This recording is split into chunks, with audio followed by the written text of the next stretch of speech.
День 1602. Алекс на связи. Умный дом использует не только сильно половину человечества. Я понаблюдал, какие вещи, автоматизации, сценарии нравятся другим.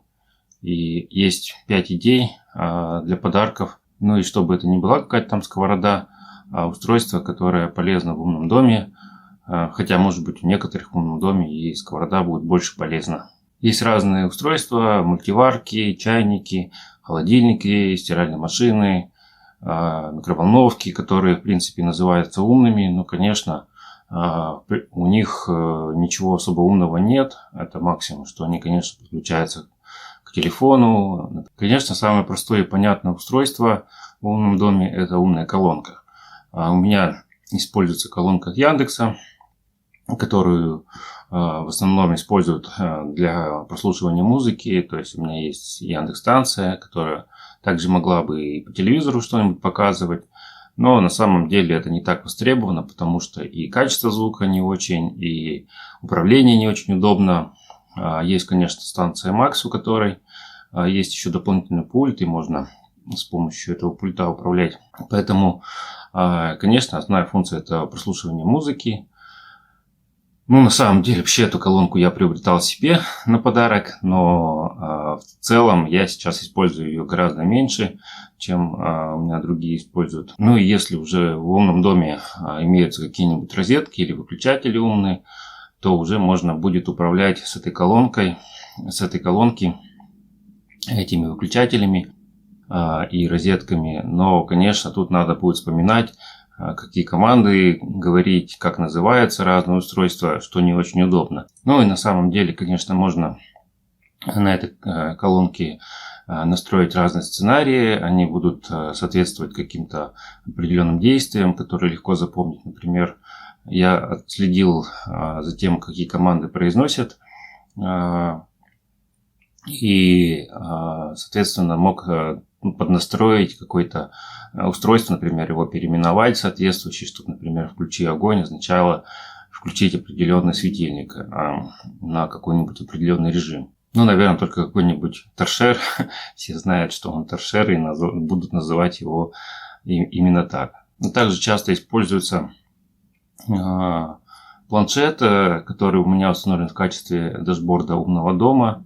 На этот планшет я вывожу разные значения: текущее время, дата, температура, давление на улице и влажность, температуру в разных комнатах, разные другие параметры. Ну, конечно, основными параметрами, конечно, все пользуются, то есть время, наверное, все смотрят, но какие-то более специфические параметры, наверное, только мне интересны.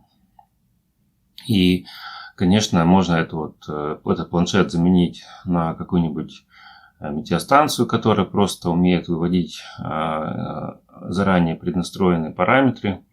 И, наверное, тоже будет очень полезно как устройство, но интегрировать его с умным домом будет не очень просто, а чаще всего просто невозможно.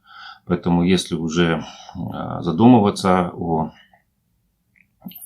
системе умного дома, то гораздо проще эти параметры получить фактически бесплатно с каких-то внешних сайтов, такие как температура или влажность или давление, и отображать на этом дашборде.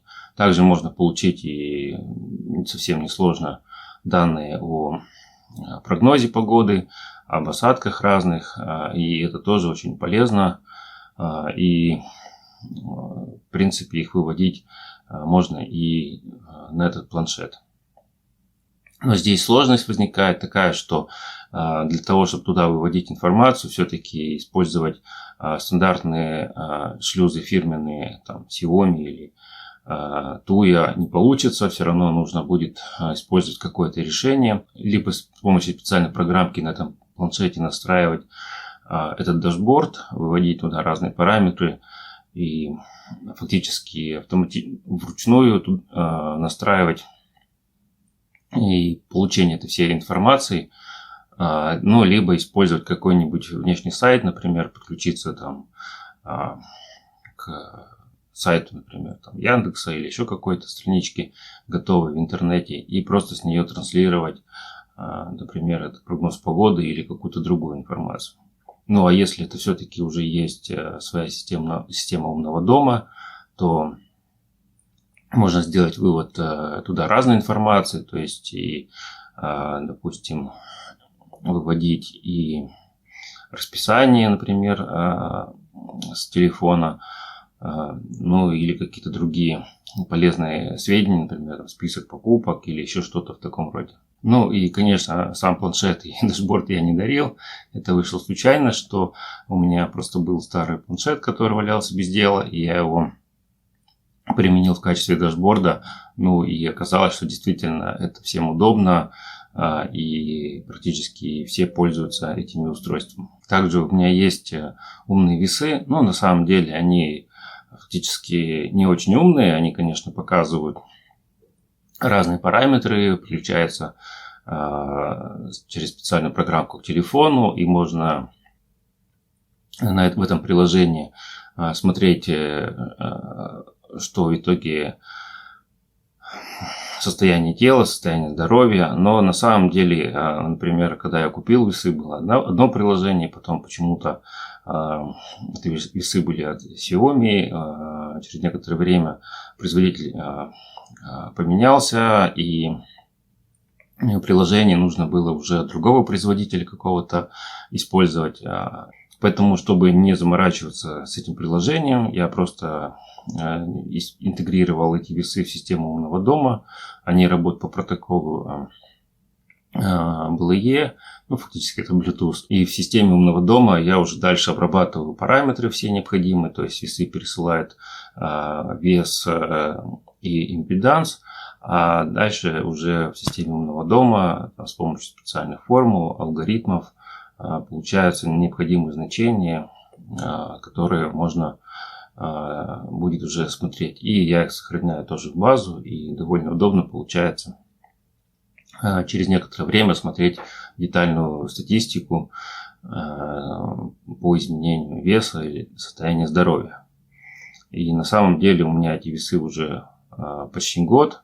Я как раз дарил на 8 марта и фактически уже целый год замеряю, сохраняю информацию. Когда у меня несколько пользователей этими весами, то возникает вопрос, а как же все-таки разделить все эти параметры между разными людьми.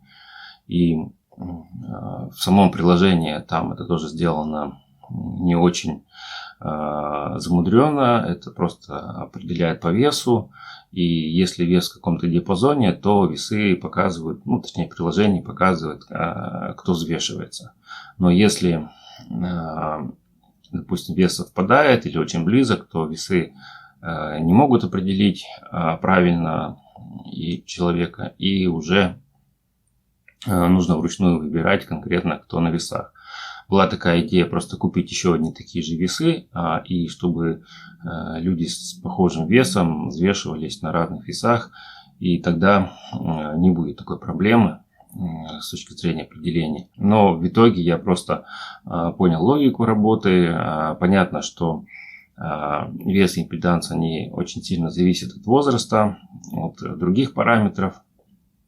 И в итоге можно просто, определив это значение целевое, то есть которое получается с помощью формул, понять, кто конкретно взвешивается, какой его возраст, в данном случае биологический. И если уже в определенный диапазон попадает, то тогда можно, в принципе, достаточно просто определить, кто конкретно взвешивается. И у меня параметры сохраняются для каждого человека отдельно, и можно будет смотреть эти данные.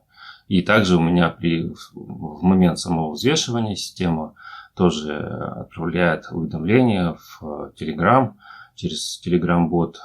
И тоже, в принципе, удобно смотреть детали, не используя какие-то отдельные приложения для этих весов. Также оказалось востребованным управление с помощью пульта.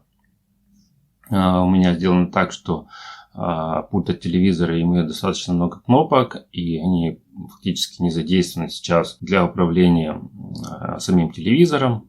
И я эти кнопки просто использовал для того, чтобы с помощью них управлять светом в комнате. Одна кнопка отвечает за один светильник, вторая за другой, третья за третий. И четвертая кнопка используется для общего управления автоматизацией. Но также еще есть и другие кнопки на пульте, которые тоже можно задействовать. Либо как сценарии для запуска сценариев и автоматизации, либо просто как прямого управления. Это очень удобно, и я сам даже часто использую, когда неохота, например, говорить громко или не могу вспомнить команду для управления через умную колонку. Я просто использую эту кнопку на пульте и делаю нужное действие. Для такого управления, конечно, фирменных устройств практически нет. Я вообще это просто сделал самодельное устройство, и в качестве подарка, наверное, тут не получится что-то найти. Но если это не покупное, а самодельное, оно тоже, в принципе, может выступать подарком. Поэтому такое устройство очень просто собрать буквально на нескольких не очень дорогих компонентах. Общая стоимость такого устройства может быть там всего рублей 200, может быть 300.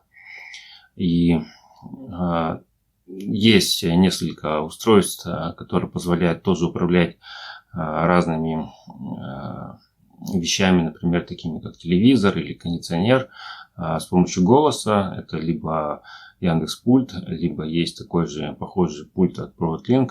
И в принципе их можно настроить так, чтобы они отправляли ИК-сигнал на пульт, ИК-сигнал пульта на телевизор, и включали или выключали телевизор, или меняли громкость, или переключали каналы, если вдруг еще используется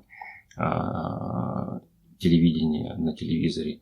И также может управлять и кондиционером, и включать кондиционер, или делать его попрохладней, или потеплее, что в принципе тоже может быть удобно.